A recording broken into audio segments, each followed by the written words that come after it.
Hello and welcome to today's topic on occlusion. I'm Dr. Gururaj Prasad from the Department of Orthodontics.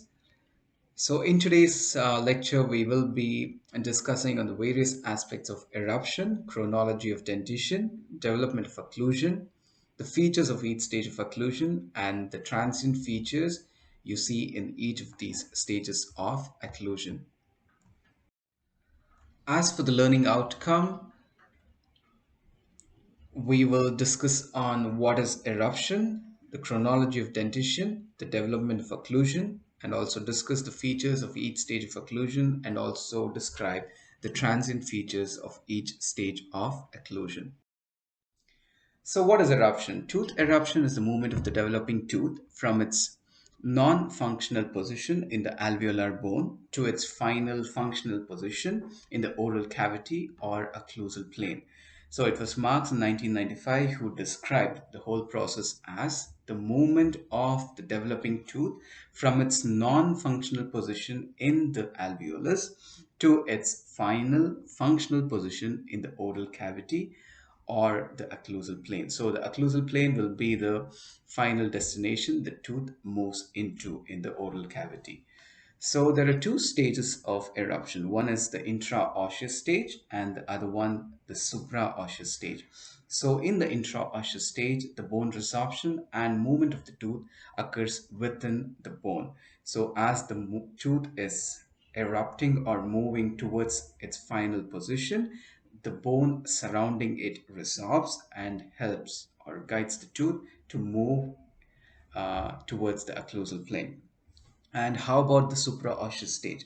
So this begins when part of the erupting crown is above the alveolar crest. So the stage happens when a part of the erupting crown is above the alveolar crest.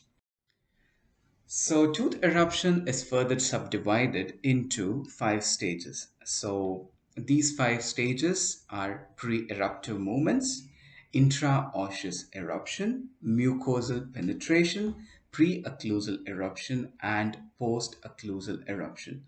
So the five stages will describe how a tooth moves from its developmental stage to its functional stage. So I'm going to repeat: pre-eruptive movements, intraosseous eruption, mucosal penetration, pre-occlusal eruption, and post-occlusal eruption.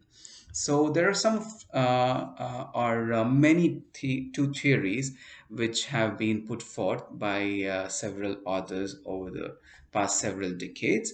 So the most important ones here are the cushion hammock theory, root formation theory, vascular or hydrostatic pressure theory, bone remodeling theory, or also known as dental follicle theory, and periodontal ligament traction theory. There are some recent theories which have been brought into light. So these are known as bite forces theory, innovation provoked pressure theory, the equilibrium theory, and the neuromuscular theory. So coming to the chronology of dentition, so here on the image you can see both the chronology of the primary teeth and the permanent or the succedaneous teeth. Eruption of the primary teeth begins by around 6 months of age when primary mandibular incisors erupt into the oral cavity. Although considerable variation is seen in the eruption timing of deciduous teeth, there appears to be no significant gender differences. So it starts with the central incisors, that's the lower central incisors, and the last teeth to come out will be your second molars, all the way starting at 6 to 8 months of age, all the way stretching or extending up to 24 to 32 months of age. So usually the pattern or the sequence of eruption followed is the central incisors, followed by the laterals, and then the first molars, and then comes your cuspids or the canines, and then your second molar teeth. That's for the primary dentition. However, when it comes to the permanent or the succedaneous teeth, the permanent dentition is well established by around 13 years of age. with the eruption of all permanent teeth except your third molars. So again, it starts by the eruption of the first molar, and then the central incisors, then the laterals, then your premolars, then the canines, then the second premolars, followed by your second molars, and finally the third molar teeth. So that's the sequence of eruption for both the primary and the permanent dentition.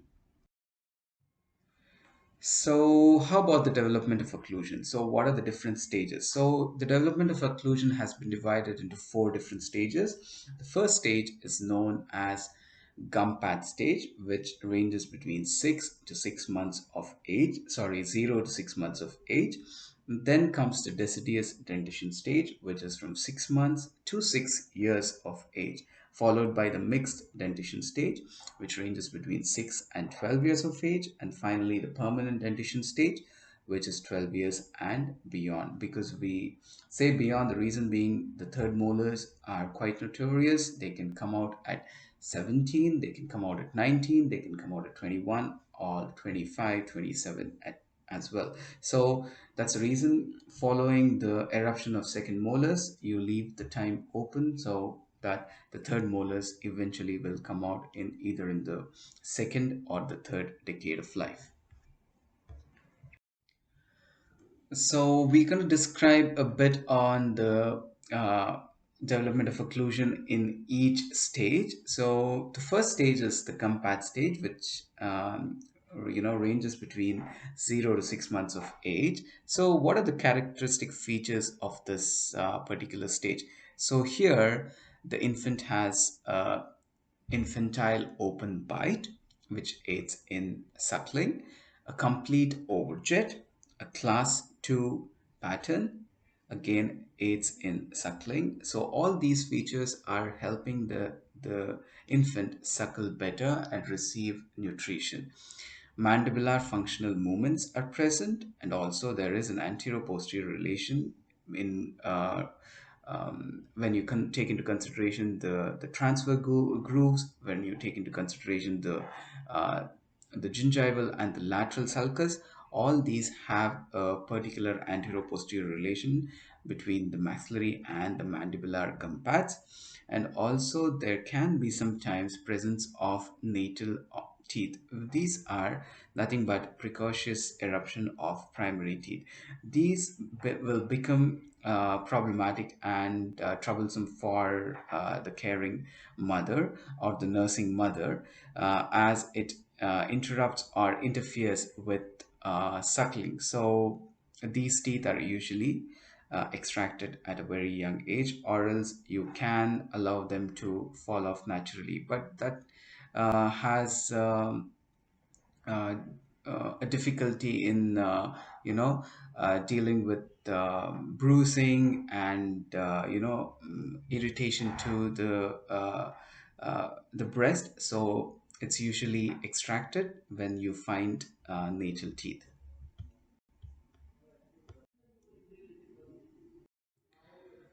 So now comes your deciduous dentition stage, which ranges between 6 months to 6 years of age. So the eruption chronology of the primary teeth follows um, uh, a known pattern, which is eruption of central incisors, followed by the eruption of lateral incisors. Then comes your first molars, then your canines, and finally your second molar. So 6 months all the way up to 30 or 32 months. That's 6 months to 3 years. All right. So, what are some of the characteristics of the deciduous dentition stage? So, there is presence of generalized spacing between the dentition and also the presence of primate spaces. The incisor relationship, there is an increased overbite and increased overjet. So, increased incisor relationship in both the horizontal and the vertical dimensions are increased, and the molar relationship There can be three different types or three different variations to it. One is the flush terminal plane, the second one is the mesial step, and the third one is the distal step. We will learn a bit more about this and how it actually translates to a malocclusion state later in life in the coming slides. So this is the mixed dentition stage, which ranges between 6 to 12 years of age. So this is divided into early transitional period, wherein it extends between 6 to 8 years. Then the intertransitional period is 8 to 10 years, and the late transitional period 10 to 13 years of age. So in the early transitional period, there is replacement of primary incisors by succedaneous incisors or permanent incisors, plus addition of first four permanent molars. Also, the terminal plane relationship is already developing. So if you see a distal step in the terminal plane relationship, there is a higher tendency of the person developing class 2 malocclusion later in life. If you see a flush terminal plane wherein the distal surfaces of E and E, that is upper second molars, are in the same plane, you might anticipate to see either an end to end or end on relationship or a normal class 1 occlusion. All right, and if you see a mesial step, you might see the development of a class 3 malocclusion later in life. So these are some of the clinical manifestations. So an early detection of these will be quite helpful for the clinician, so as to you can intercept any developing malocclusion, or you can plan ahead on how to correct these abnormalities. So now coming to the permanent dentition stage, there are certain characteristics the teeth follow. So there is a overlap of the maxillary teeth in both the horizontal and to some extent the vertical dimension over the mandibular teeth. Then the intra-arch tooth contacts. So what happens here is, with the exception of the maxillary third molars and the mandibular central incisors, most of the other teeth, or all the other teeth, have uh, two antagonistic teeth. That is, each permanent tooth occludes with two permanent teeth in the opposite arch. All right, so this is a normal arrangement of teeth, and the goal of your treatment or correction should also be to maintain this or re-establish this. And coming to the angulations, so permanent teeth have both buccolingual and mesiodistal angulations, whereas the deciduous teeth usually erupt vertically in the alveolar bone proper. So that's a differentiating factor, because the permanent teeth have an inbuilt angulation which is both in the buccolingual direction and also the mesiodistal direction. Now, if you look at image 2, you see a red line, an anterior-posterior curvature, which is extending from the central incisors all the way touching the occlusal surfaces of the first, second, and third molar. So this curvature or this line is called as curve of speed. If you were to extend this um, line beyond the third molars, it will form a circle of around 4 inches in diameter. So the same curvature found on the maxillary arch or the corresponding arch is known as the compensating curve. Okay, so the next one we're going to discuss is the incisor relationship. So what do you see in this? So again, we do see a horizontal and a vertical overlap. So the horizontal overlap is called overjet and is generally around 2 to 4 millimeters in measurement. All right, when it comes to overbite, which is the vertical overlap, it ranges anywhere between 1 to 3 millimeters. So this is extremely important because your goal of orthodontic treatment or the correction or one of the goals is to establish a normal overjet and a normal overbite. Then coming to the molar relationship. So what you see in image 4, so you do see that the first permanent molar occludes with the first permanent molar in the maxillary in the mandibular arch, meaning the mesiobuccal cusp of the first permanent molar occludes with the buccal groove of the first permanent molar in the mandibular arch. So this is a class 1 occlusion, all right, or a normal occlusion. So your goal of treatment also is to establish a class 1 relationship. All right, not only with molars but also with canines and incisors as well. So we've in spoken about the terminal flush plane, or I mean the terminal planes in the previous slides. So if there is a flush terminal plane, it results in a class 1 molar relationship, or it might result in an end-on molar relationship. If you see a mesial step, you will see the development of class 3 molar relationship, and if you see a distal step, you will see the development of a class 2 molar relationship. This is again extremely important because if you identify these earlier, you can intercept and do correct and take corrective measures so that you do not let the malocclusion state to be fully established. However, if already the malocclusion state is existing, then you do take some corrective measures and establish a class 1 molar relationship, which is a stable and more functional relationship. All right. So in today's lecture, we have uh, understood a few things starting from eruption. What is eruption? What are the different stages of eruption? And what are the different theories of tooth eruption? We've also understood the chronology of dentition, that is both the deciduous and the succedaneous teeth. What happens at what stage? What are the different characteristics of different stages? We've understood those things as well. And also we've understood a bit on the development of occlusion. So the presence of generalized spacing, the presence of primate spaces, incisor liability, and also the curvatures and also the normal positioning in both the horizontal and vertical dimensions.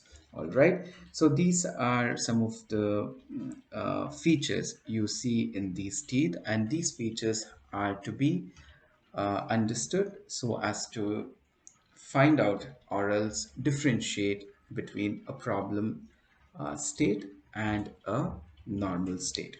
So if you know the normal teeth, all the features of normal teeth, how they look in three different dimensions of space, then it's very easy, or it becomes very easy for you to understand any change or any malocclusion, which is a deviation of normal. All right. So if there is no overlap of the incisors, what happens to that? So if there is excessive overlap, then what is the state? If there is drifting of teeth, or else an overlap which happens not in the usual way, but the mandibular teeth overlaps the maxillary, then what happens? If the molar relationship, the mandibular molar is placed distal, what is the result? If it is placed mesially, what is the resultant effect, and how do you classify all those? So basically, knowing the normal, you will understand how to differentiate the abnormal. All right. And also we've also understood some of the transient features, like the availability of spaces in certain areas of the upper and lower teeth. These are spaces which help the arrangement of wider permanent teeth. And also you certain phenomena such as ugly duckling stage, which ranges from 7 to almost 14 years sometimes. And so these are all some of the transient stages in development of a normal occlusion. So you should be also able to understand these phenomena, because these phenomena do not need any correction or interception. In the sense, if you see a boy or a girl aged 9 and you see that their teeth in the front are crowded and they are tilted, you don't need to actually do anything about it. You just need to reassure the patient and the parents that this is a normal phenomena and it's self-correcting. So that's the reason it becomes extremely important for you to know the normal occlusion, how teeth look in a normal plane in the oral cavity. How are the musculature surrounding it? How are the soft tissues overlapping these hard tissue structures? If you know all these, then you can easily differentiate the abnormal conditions and you can take appropriate measures to correct these.